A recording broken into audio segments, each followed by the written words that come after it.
gobierno. Pero lo cierto es que aún hay varias consultas, pero muchos se están preguntando para qué sirve la Constitución, qué contiene. Queremos responder estas interrogantes y también hablar de este libro que se llama justamente La Solución Constitucional.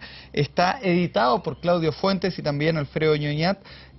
Claudio Fuentes acá también en el estudio Canal 24 Horas. Él es el director de la Escuela de Ciencia Política de la Universidad Diego Portales. Claudio, bienvenido una vez más aquí al Canal 24 Horas durante la noche. Sí. Lo habíamos visto muchas veces en el Vía Pública, pero no habíamos tenido un mano a mano hace tiempo.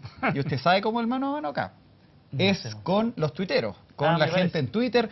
Ya hemos anunciado la entrevista, así que el que quiera hacerle alguna pregunta directa a Claudio Fuentes, aquí en la entrevista la hacemos entre todos. La solución constitucional, ¿de qué se trata? Partamos por ahí. Bueno, no, en este libro lo que estamos tratando de hacer es precisamente el debate que viene, es decir, lo que hicimos fue preguntarle a una variedad de actores académicos todos y académicas que se plantearan respecto de cuál es la solución, es decir, cuál es el mecanismo que debiésemos avanzar. Y precisamente como la presidenta deja abierto los mecanismos, sea asamblea, bicameral, un híbrido mixto entre parlamentario y ciudadano, o llamar a un plebiscito, acá los autores, estos 24 autores que reúnen en 18 capítulos, le dijimos, a ver, muéstranos tu solución.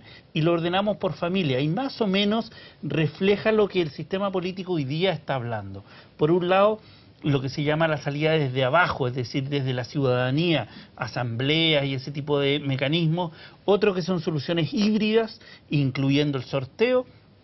Y otra es la solución desde el Congreso. Incluso hay un artículo que dice, ¿saben qué? No es necesario un cambio constitucional. Entonces está todo el espectro desde Gabriel Salazar hasta pasando por Fernando Atria, Zúñiga, Zapata y una serie de actores que están alimentando el debate hoy día sobre los mecanismos. Buen momento para lanzar este libro. Así es.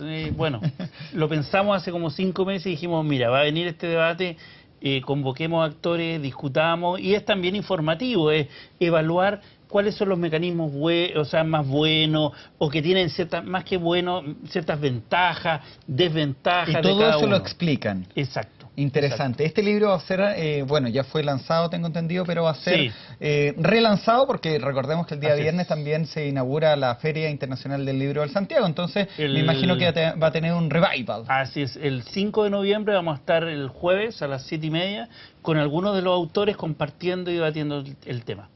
Ya pues. ¿Qué te parece que este proceso constituyente parta de clases de educación cívica, que ha sido también lo que se ha comentado por lo menos durante los primeros días bastante también?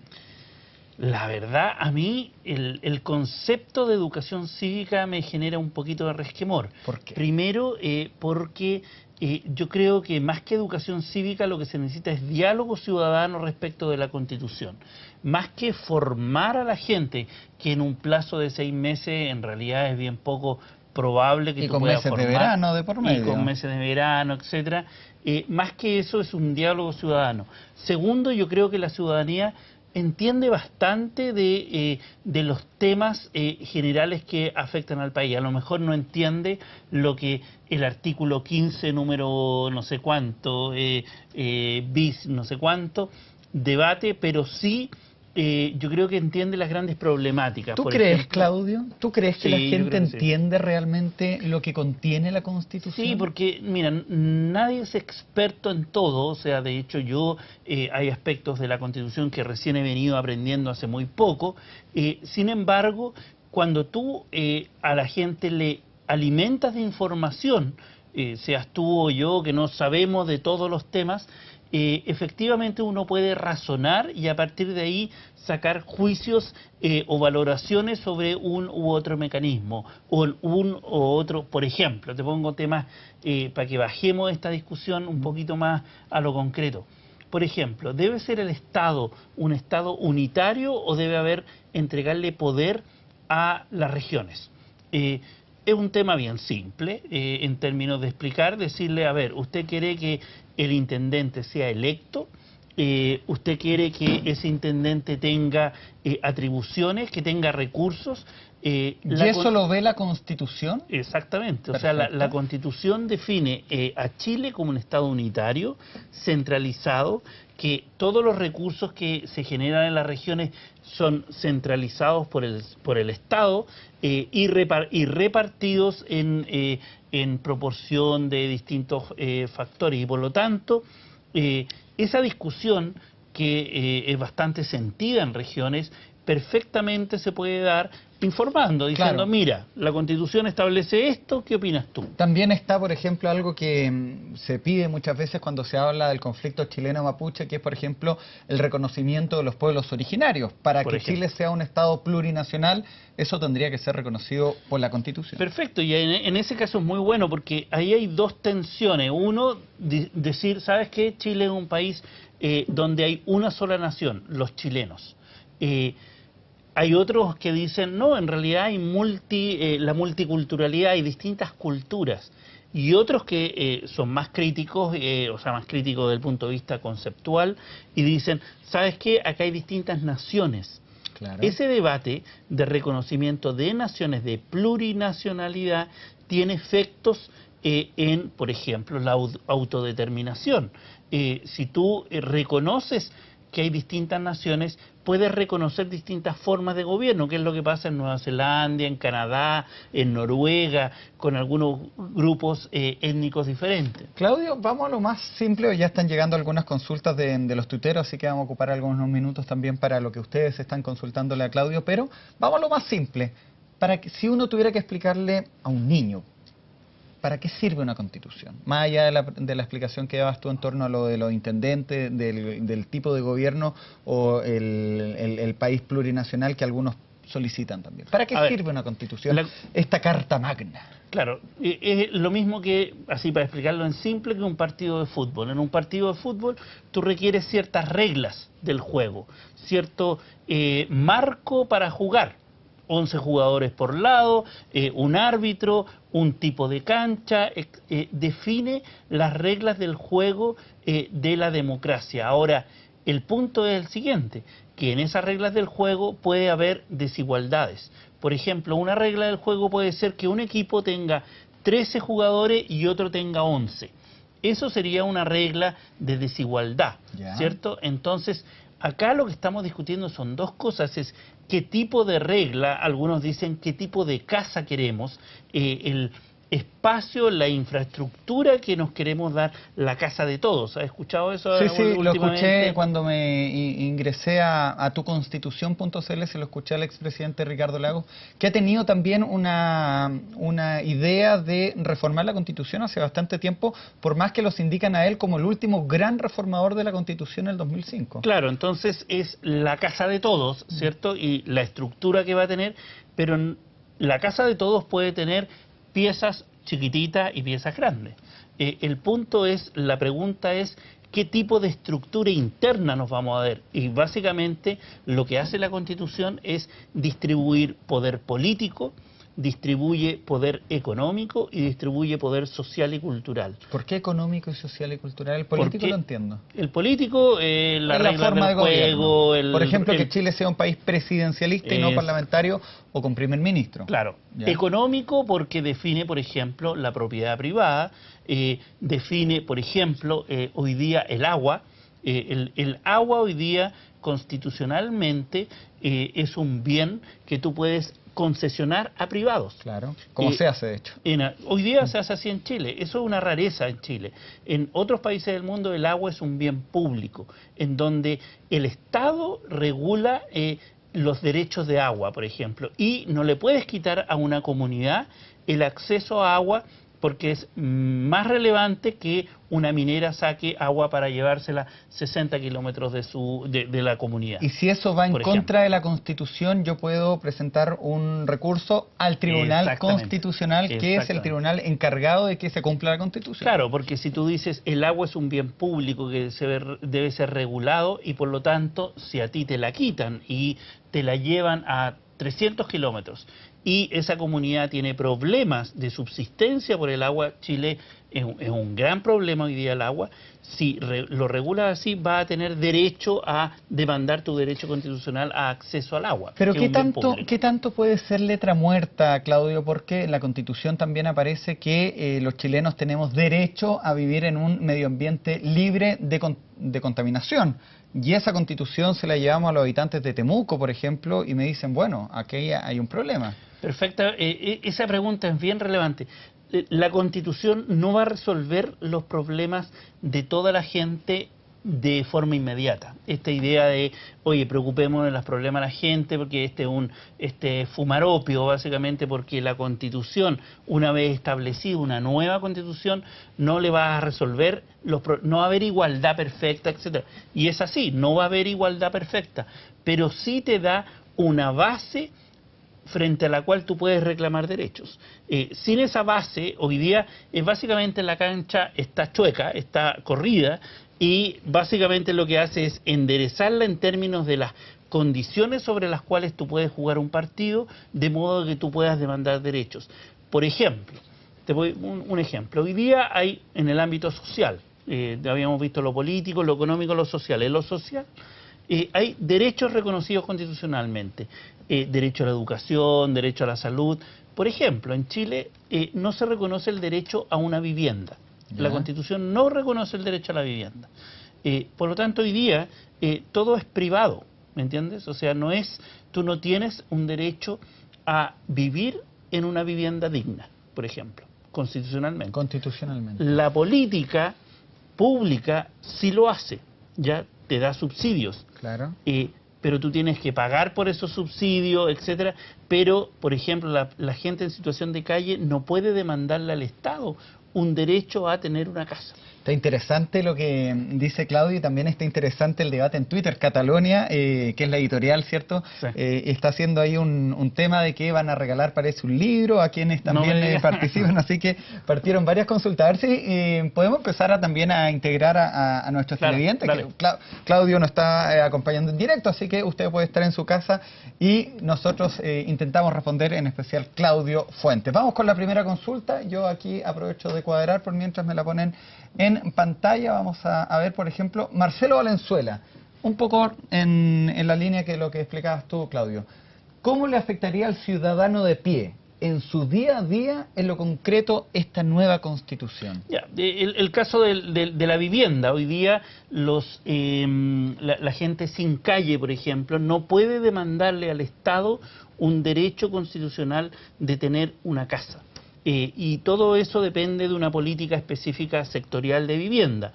Y por lo tanto, eso se convertiría en un derecho constitucional en donde tiene que ser amparado por ciertas políticas públicas que den beneficio a esa persona que no tiene casa. Ya. Entonces, eso te cambia la noción de derechos vinculada a la Constitución. Hay temas, para no ponerlo solo de derechos, o sea, cargarlo solo a temas. Hoy día la Constitución, por ejemplo, establece el derecho a la educación, pero además establece la obligatoriedad de la educación de primero a octavo básico. Y eso te obliga a llevar a los niños al colegio, a la escuela. Que sea obligatorio. Que sea obligatorio. Eso hoy día es una obligación. Por ejemplo, en temas de deberes hay un debate que varios partidos han planteado de volver a el voto obligatorio. Es decir, así como tú pagas impuestos, tienes la obligación de ir a votar cada 4 años. Y eso hay que estipularlo en la Constitución. Eso se debería estipular en la Constitución. Cuando se quitó de voto voluntario obligatorio fue un derecho, fue una reforma constitucional. Entonces, te afecta en el día a día, por ejemplo, el rol que tienen las regiones, el rol que tiene el alcalde, ahora, etcétera, etcétera. ¿Por qué no hacer una reforma por capítulos o reformas? Porque me imagino que cuando se habla de nueva Constitución también no se comienza de cero, de letra muerta. Me parece que Ricardo Lago, Eduardo Frei hacían esa aclaración, Lago sobre todo, lo escuché en la tarde al expresidente Lago.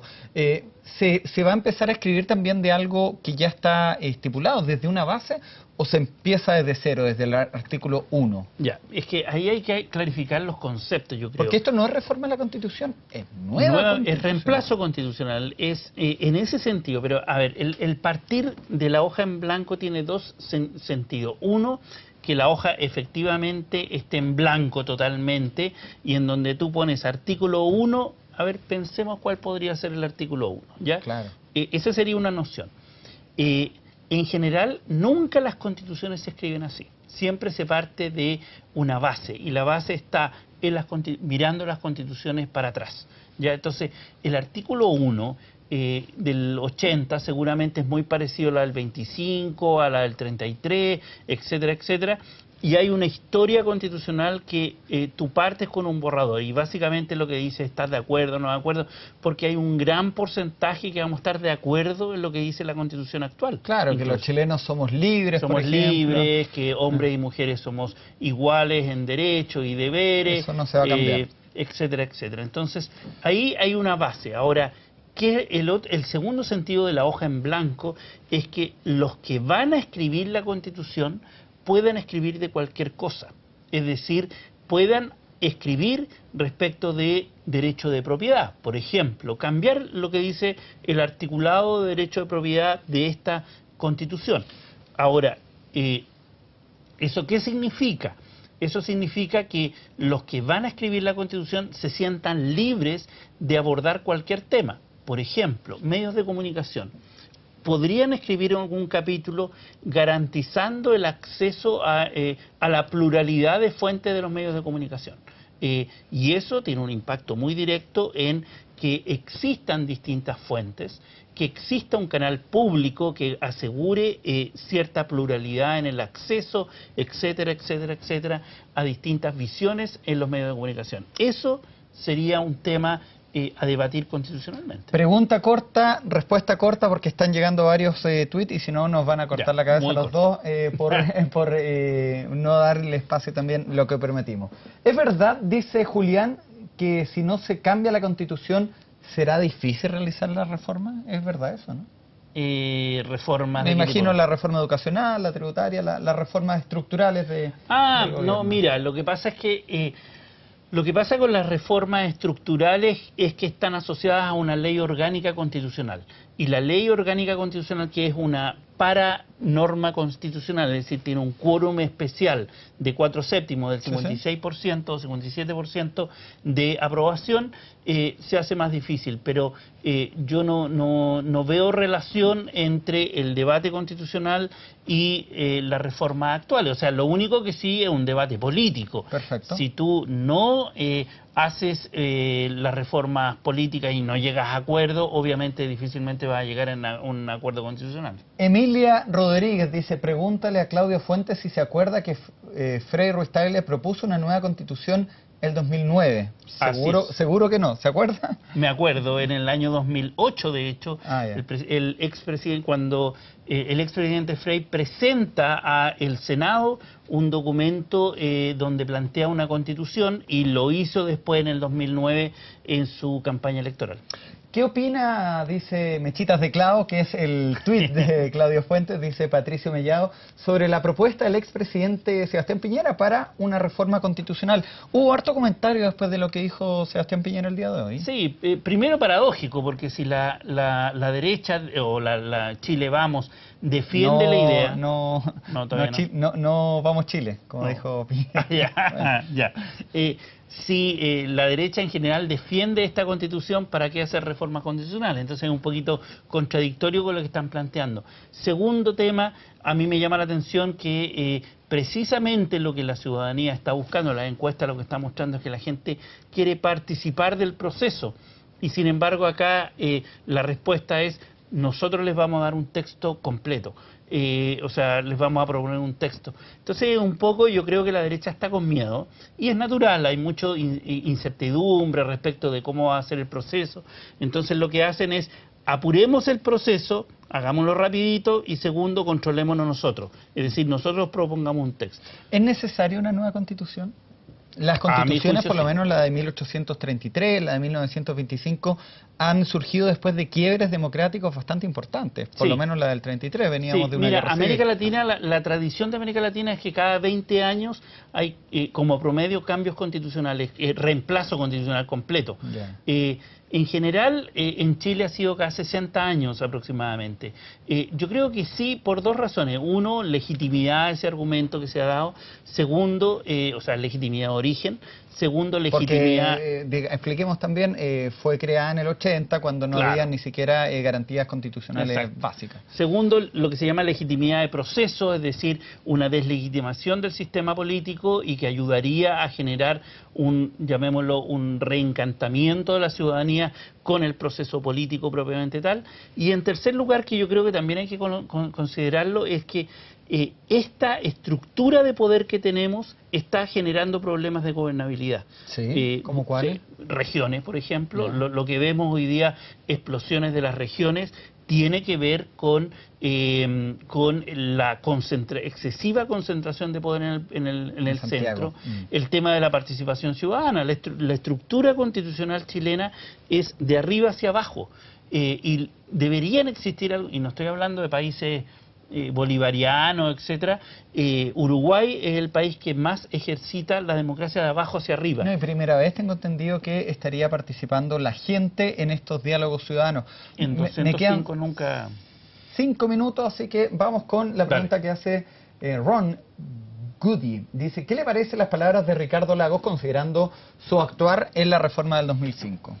O sea, Ricardo Lagos yo creo que se equivocó en el 2005, yo creo que no era una Quería quitarle la firma, ¿no? Más sí, yo creo que en ese momento generaron muchas expectativas de la reforma del 2005. Lo que sí yo le concedo a Lagos es que fue una reforma crucial. No estaríamos discutiendo hoy día de una nueva constitución sin los cambios que se hicieron en el 2005. Vamos con una pregunta que hace Héctor Luna Navarro. ¿Podrían dejar de ser garantes de la Constitución los militares? Hoy día dejaron de serlo en el 2005, ese fue el gran cambio de la Constitución. Ahora, sin embargo, ¿quién lo plantea? ¿Héctor? Héctor Luna. Héctor Luna, sin embargo, la Constitución actual tiene un sabor muy fuerte a seguridad nacional. Hay muchos capítulos que lo abordan, por ejemplo, la ley de partidos políticos obliga a los partidos a defender la seguridad nacional, cosa que en ningún país democrático del mundo sucede, en general hay muchos capítulos en donde se habla de seguridad nacional. De hecho, yo sacaría el Consejo de Seguridad Nacional de la Constitución, o sea, no tiene sentido. ¿Qué opinas de la Constitución del 80? ¿De la original o la reformada? Buena pregunta. No, de la actual. De la que nos rige. No, yo creo que tiene el problema es que tiene el ADN de la Constitución del 80, estructuras supramayoritarias para aprobar reforma, ¿Y qué te pareció el tema de seguridad nacional? La hoja de ruta que presentó la presidenta, de alguna manera los moderados ganan también espacio en un temor que tenían algunos de que iba a amanecer el país y iban a llamar a una asamblea constituyente. Sí. Se hace una forma... de hecho, recuerdo un titular del Mostrador que decía, ganó la forma institucional, o se le da un portazo, decían, a la forma extraconstitucional. Al incluir el Congreso también se le da una forma más institucional, valga la redundancia. Totalmente, ¿no? Yo creo que Bachelet no tenía otra opción. ¿Por qué? Porque, primero, la coalición estaba dividida respecto no tenían de votos las para el salidas. Contralor y iban a tener, bueno. Estaba dividida, o sea, la DC no quiere asamblea constituyente, hay otros que sí quieren asamblea constituyente, están en un conflicto. Entonces, ¿qué es lo que hizo? Traspasó la responsabilidad a los partidos y, en segundo lugar, ¿qué es lo que hizo? Fue incorporar a la derecha en la solución. Al decir que se va a aprobar cualquier reforma con 2/3, es decir, con la derecha. Es decir, esto tira la pelota a la derecha, ellos son los que tienen que tomar la decisión si participan o no del proceso. Me da la impresión que está dividida en una derecha más radical y en una nueva derecha, podría ser Evópolis, Horizontal, que dicen, bueno... Y parte de la renovación. Vamos con otras preguntas. 2 minutos. Pau Gutiérrez, ¿el cambio constitucional dará mayor legitimidad a la Constitución, cualquiera sea el mecanismo? Depende del mecanismo y depende de la forma en que se resuelva. ¿Por qué hay alguno de los 4 que no? No, claro, si tú haces una comisión bicameral en donde solo sean los congresistas que se encierren a aprobar una nueva reforma y que después se plebiscite, yo creo que hoy día a la madurez política chilena que tenemos sería algo cuestionable. Se paró el computador, pero vamos con Elisa Forever. ¿Cuál de los mecanismos propuestos por la presidenta es el que más le gusta a Claudio Fuentes? ¿Alguien que ha estudiado la Constitución? De hecho, o sea, yo he sido un promotor y partidario de la Asamblea Constituyente. Sin embargo, en este libro, después de reflexionar, etcétera, incluiría mecanismos de sorteo que son bien útiles. ¿Cómo sorteo? En donde a la ciudadanía que, por ejemplo, se quiera inscribir, 30.000, 40.000 personas que quieran inscribirse para participar de la asamblea, se sortee un porcentaje y que sea aleatorio quienes van a sentarse en un porcentaje en una asamblea constituyente para dirimir. ¿Por qué?